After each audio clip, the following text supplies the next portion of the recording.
സജ്ജനങ്ങളെ, നമുക്കിന്ന് ഭർതൃഹരി എന്നൊരു അറിവിൻ്റെ ഭണ്ഡാകാരമായൊരു ആളുണ്ടായിരുന്നത് വിവേകാനന്ദ സഭയിലെത്ത ഒരാളാണല്ലോ ഭർതൃഹരി. നമുക്കറിയാമത്.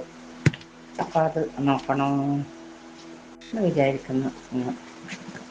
അദ്ദേഹത്തിൻ്റെ കഥയായാലോ.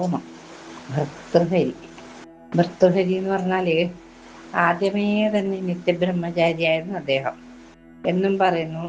അതല്ല, അദ്ദേഹം ആദ്യം വിവാഹം കഴിക്കുകയും ഗൃഹസ്ഥാശ്രമത്തെ സ്വീകരിച്ച് കുറച്ചു കാലം ഇരിക്കുകയും ചെയ്തതിൻ്റെ ശേഷം പിന്നീട് വിരക്തനും സന്യാസിയുമായി തീർന്നതാണെന്നും ഇങ്ങനെ രണ്ട് വിധത്തിലുള്ള അറിവുണ്ട് അദ്ദേഹത്തിനെ കുറിച്ച്. അത് അങ്ങനെയാണല്ലോ, അമ്മേനെ തച്ചാലും രണ്ട് തരം വർത്താനുണ്ടെന്ന് പറഞ്ഞതുപോലെ അഭിപ്രായം. അതുപോലെ ഇദ്ദേഹത്തിനെ കുറിച്ചിട്ടും അങ്ങനെയൊക്കെ കേട്ടുകേൾവിയുണ്ട്.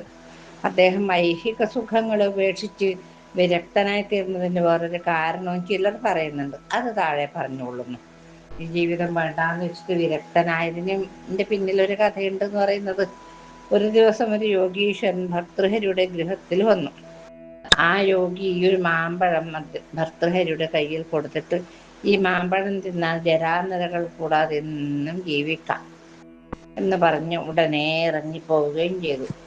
യോഗി പോയതിനു ശേഷം ഭർതൃഹരി കുറച്ചു കാലം കഴിയുമ്പോൾ, എൻ്റെ പ്രിയതമ വാർദ്ധക്യ നിമിത്തം ജരാനരകളാൽ ബാധിതയായി മരിച്ചു പോകുമല്ലോ എന്നുള്ളൊരു തോന്നൽ വന്നു അദ്ദേഹത്തിന്. അവൾ മരിച്ചിട്ട് പിന്നെ ഞാൻ ജീവിച്ചിരിക്കുന്നത് എന്തിനാണ്? കാര്യമില്ല. അതുകൊണ്ട് ഈ മാമ്പഴം അവൾക്ക് കൊടുക്കാമെന്ന്, അവൾ ഇന്ന് ജീവിച്ചിരിക്കട്ടെ, അപ്പം ഞാൻ മരിച്ചാലും പ്രശ്നമില്ല എന്ന് വിചാരിച്ചിട്ട് അദ്ദേഹം ആ മാമ്പഴം ഭാര്യയ്ക്ക് കൊടുത്തു. എന്നിട്ട് അതിൻ്റെ മാഹാത്മ്യത പ്രകാരമാണെന്ന് അവളെ ധരിപ്പിക്കുകയും ചെയ്തു. കാര്യങ്ങൾ പറഞ്ഞ് മനസ്സിലാക്കിയിട്ട് മാമ്പഴം ഭാര്യയ്ക്ക് കൊടുത്തു. ഭർതൃഹരി അസാമാന്യമായി സ്നേഹിച്ചും പതിവ്രതാ ശിരോമണി എന്ന് വിശ്വസിച്ചും വെച്ചിരുന്ന ആ ഭാര്യയ്ക്കൊരു വൃത്തികെട്ട സ്വഭാവത്തിൻ്റെ ഉടമയായിരുന്നു കേട്ടോ ആ ഭാര്യ. ആ സ്ത്രീ ഒരു ജാര് ഉണ്ടായിരുന്നു അത്രേ. അയ്യോ, അവൻ ഭർതൃഹരിയുടെ അശ്വപാലകനായിരുന്നു, കുതിരനെ മേയ്ക്കുന്ന ആള്. മാമ്പഴം കയ്യിൽ കിട്ടുകയും അതിൻ്റെ മാഹാത്മ്യത്തെപ്പറ്റി അറിയുകയും ചെയ്തപ്പോൾ പുംശ്ചല്യായ ആ സ്ത്രീ, നമ്മുടെ ജാരൻ മരിച്ചിട്ട് പിന്നെ ഞാൻ ജീവിച്ചിരിക്കുന്നത് എന്തിനാണെന്ന് തോന്നിയോക്ക്. ഈ ഇദ്ദേഹത്തിനല്ല, ഭർത്താവിനെ കുറിച്ചല്ല ചിന്ത വന്നത്. അതാണ് വൃത്തികെട്ട സ്ത്രീകൾക്ക് ഉണ്ടാവുന്ന സ്വഭാവം തന്നെയാണത്. അവനെന്നും ജീവിച്ചിരിക്കട്ടെ എന്ന് വിചാരിച്ച ആ മാമ്പഴം ആരും അറിയാതെ ജാറിനെ വരുത്തി അവന് കൊടുക്കുകയും അതിൻ്റെ മാഹാത്മ്യത്തെ ഗ്രഹിപ്പിക്കുകയും ചെയ്തു, പറഞ്ഞു കൊടുക്കുകയും ചെയ്തു. എത്ര മാഹാത്മ്യമുള്ള പാഴാണ് അത്, നിങ്ങൾ തിന്നോളൂ, നിങ്ങളെപ്പോഴും ജീവിച്ചിരിക്കണം എന്നാണ് എനിക്ക് ആഗ്രഹം എന്നൊക്കെ പറഞ്ഞ് പുകഴ്ത്തിട്ടത് കൊടുത്തു. ആ കുതിരക്കാരൻ, എൻ്റെ ഭാര്യ മരിച്ചിട്ട് പിന്നെ ഞാൻ ജീവിച്ചിരിക്കുന്നത് എന്തിനാണ്, അവൾ എന്നും ജീവിച്ചിരിക്കട്ടെ എന്ന് വെച്ചാൽ അയാൾക്കും ഒരു ഭാര്യ സ്വന്തമായിട്ടുണ്ട്, എന്നിട്ടാണ് ഇമാതിരി പണിയെടുക്കുന്നത്. അത് തൻ്റെ ഭാര്യയ്ക്ക് കൊടുത്തു. കുതിരക്കാരൻ്റെ ഭാര്യ ഭർതൃഹരിയുടെ ഭവനത്തിലെ അടിച്ചുതള്ളിക്കാരത്തിയുമായിരുന്നു കേട്ടോ. അവൾ അവിടെ വന്ന് അടിച്ചുതള്ളി കഴിഞ്ഞ് അവളുടെ വീട്ടിലേക്ക് പോയ സമയത്താണ് കുതിരക്കാരനെ മാമ്പഴം അവൾക്ക് കൊടുത്ത് അതിൻ്റെ മാഹാത്മ്യത്തെ ധരിപ്പിച്ചത്. മാമ്പഴം പോലെ പോക്ക് കേട്ടോളൂ. ഭർതൃഹരി പുറത്തെവിടെയോ പോയി തിരിച്ചു വരുമ്പോൾ മധ്യമാർഗം ആ സ്ത്രീ ആ മാമ്പഴം കൊണ്ട് പോകുന്നത് കണ്ടു. അപ്പം അദ്ദേഹത്തിന് സംശയം തോന്നുകയാൽ, മാമ്പഴം കാണുമ്പോൾ സംശയം തോന്നി. അത് തനിക്ക് ആ മഹർഷി തന്നതല്ലേ, അത് ഭാര്യയ്ക്ക് കൊടുത്തതല്ലേ ആണെന്ന് അദ്ദേഹത്തിന് മനസ്സിലായി. അദ്ദേഹം അവളോട് ചോദിച്ചു, നിനക്ക് ഈ മാമ്പഴം എവിടെ നിന്ന് കിട്ടി എന്ന് ചോദിച്ചു. ഇതെനിക്കെൻ്റെ ഭർത്താവ് തന്നതാണ് എന്ന് മാത്രം പറഞ്ഞു. പിന്നെ വേറെ അതിനെക്കുറിച്ച് വേറൊന്നും അറിയില്ലല്ലോ, പാവ സ്ത്രീ. അങ്ങനെ പറഞ്ഞിട്ട് അവർ പോയി. ഭർതൃഹരി സ്വഗൃഹത്തിൽ വന്നതിൻ്റെ ശേഷം കുതിരക്കാരനെ വരുത്തി ആ മാമ്പഴം അവൻ എവിടെ നിന്ന് കിട്ടി എന്ന് ചോദിച്ചു. ആദ്യമൊക്കെ അവൻ ഇങ്ങനെ കണാകുണ പറഞ്ഞു. ഒടുക്കം ഭർതൃഹരിയുടെ നിർബന്ധവും ഭീഷണിയും കൊണ്ട് വാസ്തവം തന്നെ പറഞ്ഞു പോയി ആ കുതിരക്കാരന്. അത് കേട്ടപ്പോൾ ഭർതൃഹരിക്ക് വളരെ വ്യസനമുണ്ടായി. ഞാൻ എത്രമാത്രം വിചാരിച്ചിട്ട് എൻ്റെ പത്നിക്ക് കൊണ്ടു കൊടുത്തതല്ലേ, അപ്പോൾ ഇമാതിരി സ്വഭാവക്കാരിയാണോ എന്നുള്ളൊരു വ്യസനം അദ്ദേഹത്തിനുണ്ടായി. കഷ്ടം, ഞാൻ അതിമാത്രം സ്നേഹിക്കുകയും വിശ്വസിക്കുകയും ചെയ്തിരുന്നത് ഈ കുലടയാണല്ലോ ദൈവമേ. സ്ത്രീകളെ ഒരിക്കലും വിശ്വസിക്കാൻ പാടില്ല. കഷ്ടം, ഇവൾക്ക് വിരൂപനും തൻ്റെ ഭൃത്യനുമായി നീചങ്കലാണല്ലോ അഭിനിവേശമുണ്ടായത്. ആശ്ചര്യം തന്നെ. അതാണ് പ്രേമത്തിന് കണ്ണില്ലാന്ന് പറഞ്ഞു. പിന്നെ എങ്ങനത്തെ കൂട്ടിക്കാരനായാലും എന്ത് വികൃതി ആയാലും അവനെ മതി. അതാണ് ആശ്ചര്യം തന്നെ. ഇവൻ ഇവളുടെ ജാരൻ അല്ലെങ്കിൽ ഇവൾക്ക് ഇവനോട് ഇത്രയും സ്നേഹം തോന്നാനും ഈ മാമ്പഴം ഇവന് കൊടുക്കാനും ഇടയില്ലല്ലോ.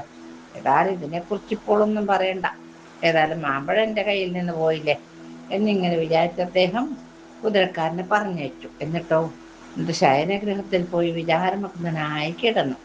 കുതിരക്കാരന് ഉണ്ടായ സംഗതിയെല്ലാം ഒരു ദാസി മുഖേന ഉടനെ ഭർതൃഹരിയുടെ ഭാര്യയെ ഗ്രഹിപ്പിക്കുകയും ചെയ്തു.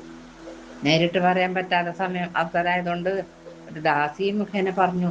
അല്ല, തൻ്റെ വ്യാജപ്രവൃത്തികളെല്ലാം ഭർത്താവ് പറഞ്ഞു എന്നറിഞ്ഞപ്പോൾ അവൾക്ക് വളരെ വളരെ വ്യസനവും ഉണ്ടായി, കൂടാതെ പേടിയുണ്ടായി. ഇത് നിമിത്തം തൻ്റെ ജാരന് കഠിന ശിക്ഷയും തനിക്ക് ദുർയശസ്സും ഉണ്ടാകുമെന്നും രണ്ടും ഉണ്ടാകാതെ ഇരിക്കണമെങ്കിൽ ഭർത്താവിൻ്റെ കഥ ഉടനെ കഴിക്കണമെന്നും അവൾ നിശ്ചയിച്ചു. കണ്ടില്ലേ പോന്ന വഴി കണ്ടില്ലേ? ദുർവൃത്തകളായ സ്ത്രീകളുടെ മനസ്സ് പോകുന്ന വഴിയായത്. ഉടനെ അവൾ വിഷം ചേർത്തൊരു ഓട്ടട, അതൊരു പലഹാരം, നമുക്കറിയില്ല ഓട്ടട എന്ന് വെച്ചാൽ, ഉണ്ടാക്കി ഭക്ഷണം തയ്യാറാക്കാൻ കുറച്ച് താമസമുണ്ട്, വയറ് കായാതിരിക്കട്ടെ, ഇത് തിന്നോളൂ എന്ന് പറഞ്ഞു. ഭക്ഷണം ആവണത്തെ, തൽക്കാലത്ത് വിശപ്പ് ഇതുകൊണ്ട് അടക്കൂന്ന് പറഞ്ഞ് ഇത് കൊടുത്തു. ആ പലഹാരം ഭർതൃഹരിയുടെ കയ്യിൽ കൊടുത്തു. അങ്കനാജനത്തോളം ദുർബുദ്ധി മറ്റാർക്കുള്ളൂ? ആർക്കും ഇല്ലല്ലോ. ഭർതൃഹരി പലഹാരം കയ്യിൽ വാങ്ങിക്കൊണ്ട് ഇവൾ എന്നെ കൊല്ലാനായി വിഷം കൂട്ടി ഉണ്ടാക്കിയതായിരിക്കണം. അദ്ദേഹത്തിനത് മനസ്സിലായി. ഇനി ഇവളുടെ സഹവാസം ഉപേക്ഷിക്കുക തന്നെയാണ് യുക്ത, സംശയമില്ല. 4 ആശ്രമങ്ങളുള്ളതിൽ ഉത്തമവും സുഖപ്രദവും ദുഃഖരഹിതവുമായിരിക്കുന്നത് ചതുർത്ഥാശ്രമം തന്നെയാണ്. വാനപ്രസ്ഥം തന്നെയാണ് നല്ലതെന്ന് ഇദ്ദേഹത്തിന് തോന്നി. അതിനാൽ അജിതേണ അതിനെ തന്നെ സ്വീകരിക്കണം എന്ന് മനസ്സുകൊണ്ട് നിശ്ചയിച്ചിട്ട് ഓട്ടപ്പം വിട്ടേ ചുടും എന്ന് പറഞ്ഞുകൊണ്ട് അവിടെ നിന്ന് എഴുന്നേറ്റു. ഓട്ടപ്പം വീടിന് തന്നെ ചുടുന്നു, വീട്ടേ ചുടും. പുറത്തു വന്നു. ആ പലഹാരം പുരയുടെ ഇറമ്പിൽ തിരികെ വെച്ചിട്ട് അദ്ദേഹം ഭിക്ഷ വാങ്ങി ഭക്ഷിക്കുന്നതിനായി ഒരു ചട്ടി കയ്യിലെടുത്തുകൊണ്ട് പുറത്തിറങ്ങി പോവുകയും ചെയ്തു. ഭർതൃഹരി പടിക്ക് പുറത്തിറങ്ങിയപ്പോൾ അദ്ദേഹത്തിന്റെ പുരക്ക് തീപിടിക്കുകയും, അതാണ് ഓട്ടപ്പം വീട്ടേ ചുടും എന്ന് പറഞ്ഞില്ലേ, അതാണ് പുരക്ക് തീപിടിച്ചു. സർവസ്വവും ഭസ്മാവശേഷമായി തീരുകയും ചെയ്തു. അനന്തരം ഭർതൃഹരി സന്യാസവൃത്തിയോടുകൂടിയും ഭിക്ഷയെടുത്തും ഭക്ഷണം കഴിച്ചും പല സ്ഥലങ്ങളിൽ അങ്ങനെ സഞ്ചരിച്ചു. ഒടുക്കം അദ്ദേഹം ഭിക്ഷ യാചിച്ചു വാങ്ങി ഭക്ഷണം കഴിക്കുന്നത് ഇത് ഒട്ടും ശരിയല്ലാത്ത പരിപാടിയാണെന്ന് അദ്ദേഹത്തിന് തോന്നി. ഇരന്ന് തിന്നല്, വല്ലവരും വല്ലതും കൊണ്ടുവന്നു തന്നെങ്കിൽ മാത്രം ഭക്ഷിച്ചാൽ മതിയെന്ന് നിശ്ചയിച്ച് പരദേശത്തുള്ള ഒരു മഹാക്ഷേത്രത്തില്, ചിദംബരത്താണെന്ന് ചിലർ പറയുന്നുണ്ട് കേട്ടോ, ചെന്നു ചേർന്നു. അവിടെ കിഴക്കേ ഗോപുരത്തിൽ പട്ടണത്തുപിള്ള എന്ന പ്രസിദ്ധനായ സന്യാസി ശ്രേഷ്ഠൻ ഇരിക്കുന്നുണ്ടായിരുന്നു. അതുകൊണ്ട് ഭർതൃഹരി പടിഞ്ഞാറേ ഗോപുരത്തിൽ പോയി തൻ്റെ ചട്ടി മുമ്പിൽ ചവിടെയിരുന്നു. ആ ചട്ടിയിൽ വല്ലവരും തന്നാല് അത് കഴിക്കും. അതിലാരും ഒന്നും കൊണ്ടു ചെന്ന് ഇട്ട് കൊടുത്തില്ലെങ്കിൽ അദ്ദേഹം ഭക്ഷിക്കാറുമില്ല. അങ്ങനെ ഒരു ജീവിതമായി അദ്ദേഹത്തിൻ്റെത്. ഭക്ഷണം കൂടാതെ അദ്ദേഹം അനേകം ദിവസങ്ങൾ കഴിച്ചു കൂട്ടാറുണ്ടായിരുന്നു. എത്ര വിശന്നാലും അങ്ങനെ ഭക്ഷണം കിട്ടിയിട്ടും കഴിക്കൂല. എന്നാൽ അതുകൊണ്ട് അദ്ദേഹത്തിന് വിശേഷിച്ച് യാതൊരു സുഖക്കേടും ക്ഷീണവും ഉണ്ടാകാറുമില്ല. ഭക്ഷണം കഴിച്ചിട്ടില്ല എന്ന് പറഞ്ഞൊരു ക്ഷീണോ അങ്ങനത്തെ ഒന്നും അദ്ദേഹത്തിന് ഉണ്ടാവാറില്ല താൻ. അതാണല്ലോ പ്രത്യേകത, അതാണ് വലിയ പ്രത്യേകത. അങ്ങനെ ഇരിക്കുന്ന കാലത്ത് ഒരു ദിവസം എന്തുണ്ടായിന്ന് വെച്ചാല്, ഒരു ഭിക്ഷക്കാരൻ അവിടെ കിഴക്കേ ഗോപുരത്തിൽ ചെന്നു പട്ടണത്ത് പിള്ളയോട് ഭിക്ഷ യാചിച്ചു. അപ്പോൾ പട്ടണത്ത് പിള്ള, ഞാനും തന്നെ പോലെ ഒരു ഭിക്ഷക്കാരൻ തന്നെയല്ലോ, തനിക്ക് തരുന്നതിന് എൻ്റെ കൈവശം ഒന്നുമില്ല.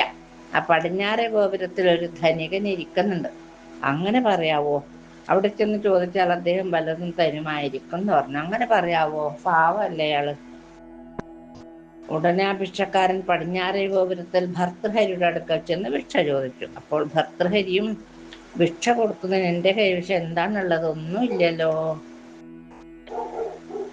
ഞാനും തന്നെ പോലെ ഒരു ദരിദ്രനാണെന്ന് പറഞ്ഞു. ഉടനെ ഭിക്ഷക്കാരൻ, അങ്ങൊരു ധനവാനാണെന്ന് കിഴക്കേ ഗോപുരത്തിൽ ഇരിക്കുന്ന മനുഷ്യൻ പറഞ്ഞല്ലോ എന്ന് പറഞ്ഞു. ഇത് കേട്ടപ്പോൾ താനൊരു ചട്ടി വെച്ചുകൊണ്ടിരിക്കുന്നതിനാലാണ് പട്ടണത്ത് പിള്ള ഇങ്ങനെ പറഞ്ഞു വെച്ചതെന്നും വിദഗ്ധന്മാർക്ക് ഇങ്ങനെ ഒരു ചട്ടി വെച്ചുകൊണ്ടിരിക്കുക യുക്തവും അനാവശ്യമാണ്, ചേരാത്ത പണിയാണ് എന്നും ഇങ്ങനൊരു പാത്രം വെച്ചുകൊണ്ടിരുന്നാൽ വല്ലവരും വല്ലതും തന്നാ കൊള്ളാമെന്ന് തനിക്ക് ആഗ്രഹമുണ്ടെന്നല്ലേ അർത്ഥം. അതാണ് ആ പിള്ളയുടെ അഭിപ്രായം എന്ന് മനസ്സിലാവുകയാൽ ഇനി ഇതിരുന്നിട്ട് ആരും ഇങ്ങനെ പറയാനിടയാകരുതെന്നും പറഞ്ഞ് അദ്ദേഹം ആ ചട്ടി എടുത്ത് ഒരേറ് കൊടുത്തു. മൺപാത്രമായ ചട്ടി ഉടഞ്ഞ് തകർന്നു പോയി എന്നുള്ളത് പിന്നെ പറയണ്ടല്ലോ പ്രത്യേകിച്ച്. പിന്നെ ഭർതൃഹരി ആജീവനാന്തം ആ പുണ്യക്ഷേത്ര സന്നിധിയിൽ തന്നെ ഇരുന്നിരുന്നുവെന്നും അദ്ദേഹത്തിന്റെ വിശിഷ്ട കൃതികളെല്ലാം അദ്ദേഹം അവിടെ ഇരുന്ന് ഉണ്ടാക്കിയിട്ടുള്ളവയാണെന്നുമാണ് കേൾവി. അങ്ങനെ നമുക്ക് ഭർതൃഹരിയുടെ കഥ ഇവിടെ സമർപ്പിക്കാം. നാളെ നമുക്ക് അധ്യാത്മ രാമായണമാണ് പറയാനുള്ളത്.